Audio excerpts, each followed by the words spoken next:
السلام علیکم ناظرین، آج ہم جناب ارشد ملک صاحب کے ساتھ ملاقات کر رہے ہیں۔ مطلب انہوں نے جو ہمارے روایت کے شعراء ہیں، احمد فراز، منیر نیازی، اسی طرح جو پروین شاکر، ان کے ساتھ بھی ایک مشاعرے کیے، ان کے ساتھ بھی بیٹھکیں کی، اور جو ہمارے اب موجودہ اکابرین ہیں، طول عرض میں جتنے شعراء اور ادباء ہیں، وہ ان کو ایک شعر کے اور ادب کے حوالے سے بھی جانتے ہیں۔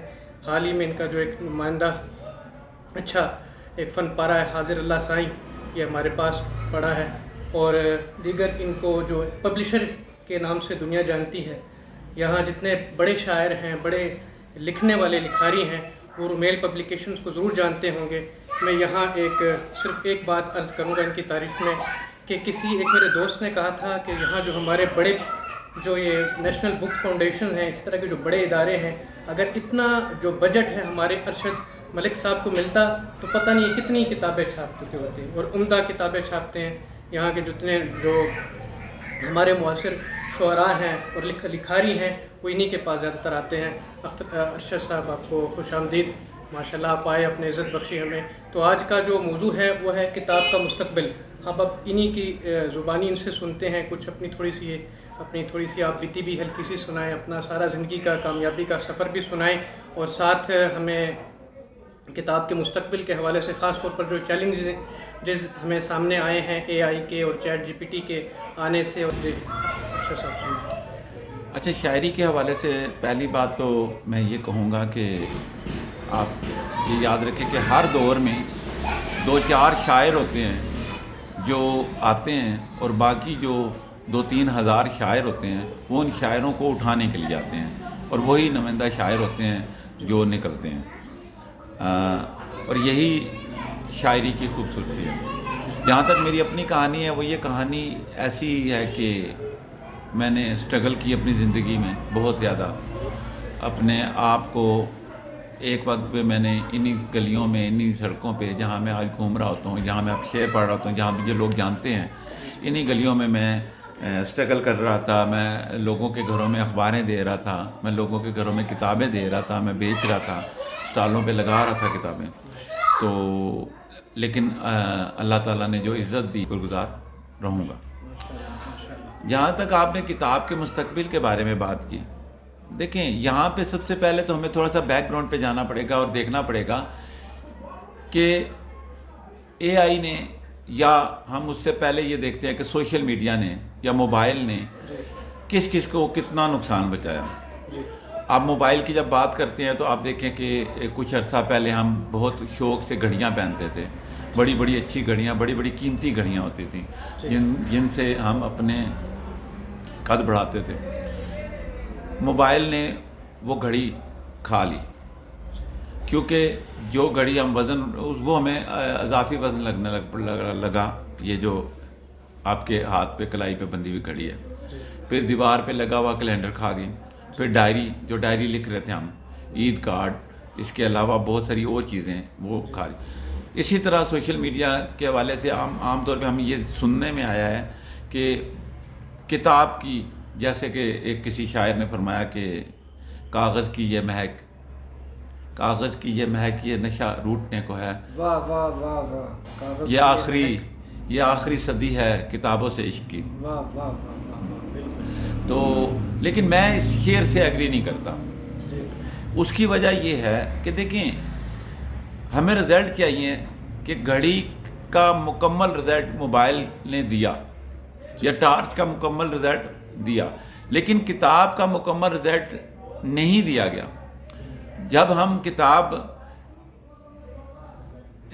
اس میں موبائل میں پڑھتے ہیں یا اس کی ویڈیوز میں دیکھتے ہیں تو ہمیں ہمیشہ ایک تشنگی فیل ہوتی ہے، ایک مطلب کچھ چیز کی کمی فیل ہوتی ہے۔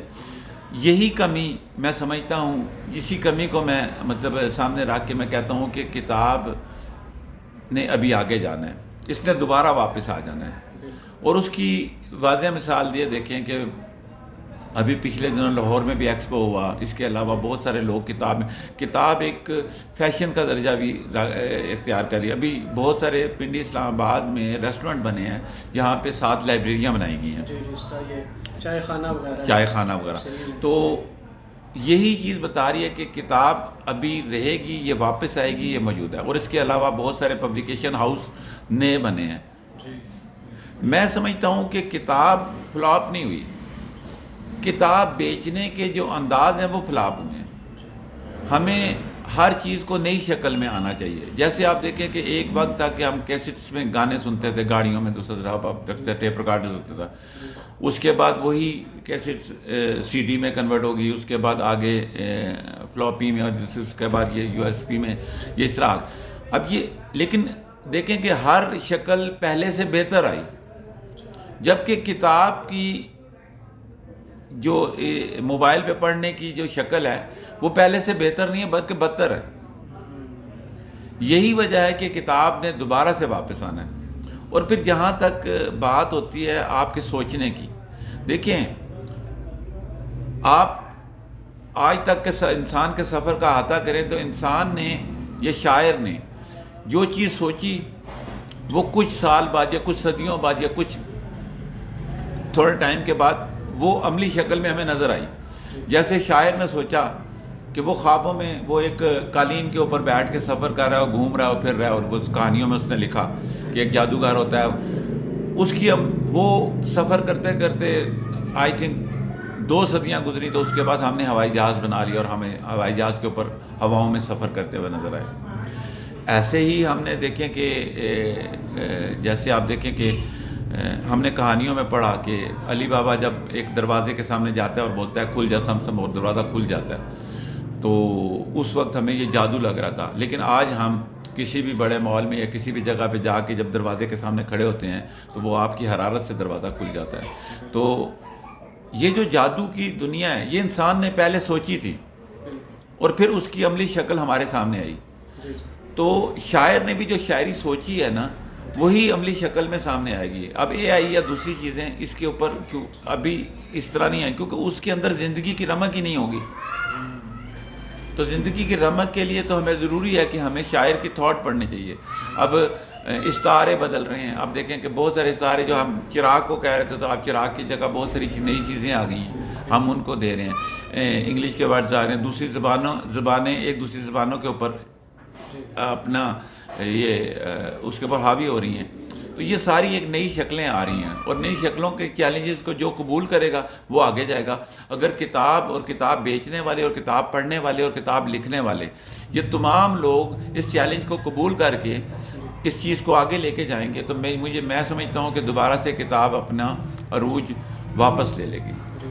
صاحب ایک میں نے پچھلے دنوں دیکھا کہ کتاب ہے تقریباً کوئی 5-6 لاکھ کی وہ کتاب، اور اس کو باقاعدہ وہ فوٹو اسٹیٹ کے ذریعے نا PDF کنورٹ کیا جا رہا ہے. تو یہ میرے خیال ہے آلریڈی اگر آپ اس میں دیکھیں انٹرنیٹ کی دنیا میں جو کتابیں ہیں، الیکٹرانک لائبریریاں ہیں، وہ بھری پڑی ہیں.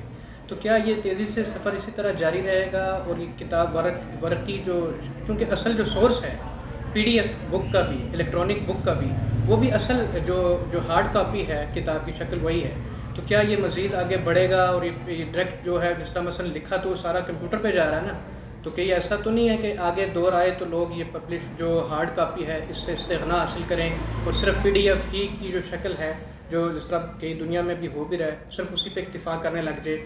اب جو کتاب اصل کا جو وہ سورس ہے، پہلے تو ہارڈ کاپیاں تھیں، ظاہری بات اس کی وہ سافٹ کاپی اویلیبل نہیں ہوئی، اب تو آئی وہ جو بنیاد یہ ساری کمپیوٹر پہ بن رہی ہے، سب کچھ ہو رہا ہے. تو یہ اس کو آپ کس طرح دیکھ رہے ہیں؟ دیکھیں یہ خیر و شر کی جنگ جو ہوتی ہے نا اس میں یہ ہوتا ہے کہ بہت ساری نئی چیزیں آ جاتی ہیں جس میں جرائم کرنے والے نئی شکلوں میں آتے ہیں اور نئے انداز سے آتے ہیں، لیکن پھر جو جرائم کے قابو کرنے والے ہوتے ہیں وہ بھی اپنے آپ کو انہی شکلوں میں ڈھال کے آگے آتے ہیں. اسی طریقے سے دیکھیں کہ یہ جو PDF کی آپ نے بات کی، PDF میں اصل پرابلم جو میرا پوائنٹ آف ویو ہے وہ یہ ہے کہ یہ جو PDF میں آپ جس طرح آپ بات کر رہے ہیں کہ ایک کتاب ہے جو کئی ہزار روپے کی ہے اور وہ اس کی PDF بن رہی تھی سارا، دیکھیں اس میں مسئلہ یہ ہوتا ہے کہ وہ اسٹوڈنٹس کے لیے بن رہی ہے. اسٹوڈنٹ اس میں پوائنٹ اپنے نوٹ کرنے کے لیے وہ بنا رہے ہیں، وہ پوری کتاب پڑھنے کے لیے بن ہی نہیں رہی. تو وہ تو PDF میں قابل قبول ہے. لیکن آپ جب مستنصر حسین تارڑ کی پیار کا پہلا شعر پڑھنے جائیں گے تو پھر تو آپ کنٹینٹ نہیں دیں گے نا، اس کو تو پھر پہلے صفحے سے لے کے آخری صفحے تک پڑھیں گے. زبردست. تو یہی مطلب میں یہ سمجھتا ہوں کہ یہی کتاب کی واپسی کی شکل ہے کہ جب آپ کتاب پڑھنے جائیں گے، عمیرہ احمد کی پیر کامل آپ پڑھیں، اس وقت وہ بیسٹ سیلر کتاب ہے. تو آپ دیکھیے کہ بہت سارے نئے لوگ، نئے قاری آ رہے ہیں اس کو پڑھنے کے لیے. میں جو قارئین کی بات کر رہا ہوں ان کے لیے پی ڈی ایف قابل قبول نہیں ہے. جو ریئل ریڈر ہے وہ پی ڈی ایف سے ٹیزی ہو رہا ہے. اب وہ دور ہو رہا ہے. جو تشنگی جو ہے نا وہ قائم، وہ اس کی تشنگی رہتی ہے کیونکہ ایک تو آنکھوں کے اوپر ہوتا ہے نا. جس طرح دیکھیں کتاب ہے، دیکھیں اس کے ساتھ یہ سارے اس کے ورق ہیں، ورق پر نظر پڑتی ہے. تو پھر اسی طرح کتاب کے حوالے سے کہا جاتا ہے مختلف کتابیں ہیں، کئی بار پڑھی جاتی ہیں، کئی سرانوں کے ساتھ رکھی جاتی ہیں. بالکل. تو اور اس کی ایک اور بات میں آپ کو بتاؤں، دیکھیں اللہ تعالیٰ نے ہم سے جب کلام کیا تو وہ کتاب کی شکل میں کیا. اللہ تعالیٰ نے ہم سے پی ڈی ایف کی شکل میں خطاب نہیں کیا، بتایا نہیں ہمیں. تو یہی اس کی رہنے کی میرے خیال میں ایک جواز بنتا ہے. دینی توجیہ ہے، دینی توجیہ بھی ہے کہ کتاب جو ہے وہ مطلب اللہ تعالیٰ نے کتاب سے مخاطب اسی لیے ہمیں کیا تھا کہ کتاب نے رہنا ہے. چلے ماشاء اللہ. ناظرین آپ نے سنا کہ کتاب بہرحال رہنے والی ہے. اسی طرح ایک بڑی شخصیت ہے ملک کی، انہوں نے کہا تھا کہ ایک وقت ہو سکتا ہے اور عین ممکن ہے کہ آئے گا تو یہ جتنے الیکٹرانک جتنی چیزیں ہیں ساری برقی چیزیں یہ منجمد ہو جائیں گی، کیونکہ یہ ایک ہیولا سا ہے. تو اس وقت پھر انسان دوبارہ اسی جو ایک مادی جو چھونے والی چیزیں ہیں، کتاب ہے، جس طرح ورق کی چیزیں ہیں، اسی طرح باقی سارے جتنے وسائل ہیں، اسی طرح ایک سہولت کی زندگی میں آ جائے گا. تو ابھی ارشد صاحب کچھ اپنی شاعری کے حوالے سے بھی کچھ ایک بتائیں تو اپنے ناظرین کو ہم سناتے ہیں. ارشد ملک صاحب کے 2 شعر ہیں. اس تیرگی میں ایک دیے سے شگاف کر، اس تیرگی میں ایک دیے سے شگاف کر، کوئی تو کام تو بھی ہوا کے خلاف کر. اور ایک اور شعر ہے یعنی ارشد ملک صاحب کا، یہ جو اڑائے پھرتی ہے تجھ کو تیری انا، مٹی کے پاس بیٹھ ذرا اعتکاف کر. نئے لکھنے والوں کے لیے، نئے پڑھنے والوں کے لیے اس کے حوالے سے آپ ارشد صاحب. اچھا دیکھیں، ایک بات میں آپ سے کرنا چاہوں گا کہ ہمارے ہاں جب ہم چھوٹے تھے نا تو ہم نے دیکھا کہ ہمارے ماں باپ ہمیں مختلف بک سٹالز پہ لے کے جاتے تھے، مختلف بک شاپس پہ لے کے جاتے. سنڈے کو ہماری جو عیاشی ہوتی تھی وہ یہی ہوتی تھی. تو ہم جاتے تھے وہاں سے بچوں کی کتابیں پڑھتے تھے. لیکن وقت نے وہ سارا کچھ چینج کر دیا. اگر آپ سمجھتے ہیں کہ آپ کے بچے کی تربیت اور بچہ آپ کے ساتھ رہے اور آپ کی بات سنیں تو اس کو کتابوں کے ساتھ اس کی دوستی کرائیں. اچھا، دوسرا یہ ہوتا ہے کہ ہمارے ساتھ ایک ظلم یہ ہوا کہ ہم نے جب شروع کی تھی تو ہم نے شروع میں عمرو ٹارزن کی کہانیاں پڑھی، اس کے بعد ہم نے اشتیاق احمد پڑھا، پھر عمران سے پڑھی، پھر ڈائجسٹ کی دنیا میں آئے. ڈائجسٹ کی دنیا کے بعد ہم نے عمیرہ احمد، نسیم حجازی پڑھے، اور اس کے بعد ادبی دنیا میں مستنصر اور وہ عبداللہ حسین اور دیگر ہم نے رائٹرز کو پڑھا.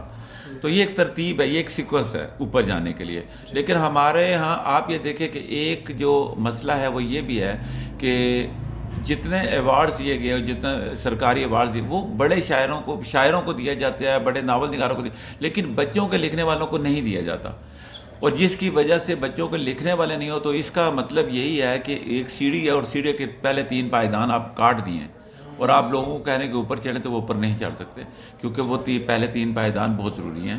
تو آپ اپنے بچوں کو بک سٹالز پہ لے کے جائیں، ان کو بچوں کی کتابیں پڑھائیں. ان کو یہ نہ دیکھیں، میں نے بہت سارے ایسے لوگوں کو دیکھا کہ وہ جو دینی کتابیں زبردستی پڑھاتے ہیں. دیکھیں کہیں اسلام میں بھی کہیں زبردستی نہیں ہے، اور باقی جب وہ بچہ پڑھنا سیکھ لے گا تو وہ خود اپنا رخ تعین کر لے گا کہ وہ میں نے کس طرف جانا ہے. اگر اس نے مذہب کی طرف جانا ہے تو پھر کوئی بھی اس کو روک نہیں سکتا، وہ جائے گا اور جانا چاہیے بھی. تو یہی چیز ہوتی ہے. باقی یہ ہے کہ باتیں تو ہوتی رہیں گی اور یہ تو بہت لمبی بحث ہے. انشاءاللہ تعالی مختلف سیشن ہوں گے جس میں ہم بات کریں گے. تو ابھی میں ایک غزل کے چند اشعار آپ کی خدمت میں پیش کرتا ہوں اور اس کے بعد اجازت چاہوں گا. کہ غزل ہے کہ گزر میرا اس ایک تعویذ پر ہے، گزر میرا اس ایک تعویذ پر ہے، تمہارا عکس ہر چیز پر ہے، تمہارا عکس ہر چیز پر ہے، اور جسے میں پھینک آیا تھا گلی میں، جسے میں پھینک آیا تھا گلی میں وہ دنیا پھر میری دہلیز پر ہے. واہ واہ واہ واہ واہ واہ واہ واہ. جسے میں پھینک آیا تھا گلی میں وہ دنیا پھر میری دہلیز پر ہے. قضا جو عشق پرکھوں سے ہوا تھا, قضا جو عشق پرکھوں سے ہوا تھا وہ کفارہ بھی مجھ ناچیز پر ہے. اور شعر دیکھیے گا کہ سبحان اللہ سبحان اللہ. کٹوتی ہو رہی ہے لمحہ لمحہ, کٹوتی ہو رہی ہے لمحہ لمحہ, تو کیا یہ زندگانی لیز پر ہے. واہ کیا اچھا استعارہ کیا ماشاءاللہ. کٹوتی ہو رہی ہے لمحہ لمحہ تو کیا یہ زندگانی لیز پر ہے, اور تجھے مل کر یوں ارشد لگ رہا ہے. تجھے مل کر یوں ارشد لگ رہا ہے یہ دنیا بھی تیری تجویز پر ہے. گزر میرا اس ایک تعویذ پر ہے, تمہارا عکس ہر چیز پر ہے. جی ناظرین بہت شکریہ ارشد صاحب, آپ کا بہت شکریہ آپ آئے. تو ناظرین جو ارشد صاحب کی ایک گفتگو سے یہ ہمیں بات ساتھ پتہ چلی ہے, خاص طور پر جو ہمارے طلبہ ہیں اور جو ہمارے ریڈر ہیں اور جو ریسرچر ہیں خاص طور پر, تو ان کے لیے ان کا ایک واضح پیغام ہے کہ بھائی جو PDF بک ہے وہ آپ کی ریسرچ کی ضرورت پوری کر سکتی ہے, لیکن جو آپ کی علمی تشنگی ہے وہ آپ کو حقیقی کتاب جو ورقی صورت میں ایک کتاب ہے وہی پوری کر سکتی ہے. اسی کے ساتھ آپ سے اجازت چاہتے ہیں. اللہ حافظ. بہت شکریہ.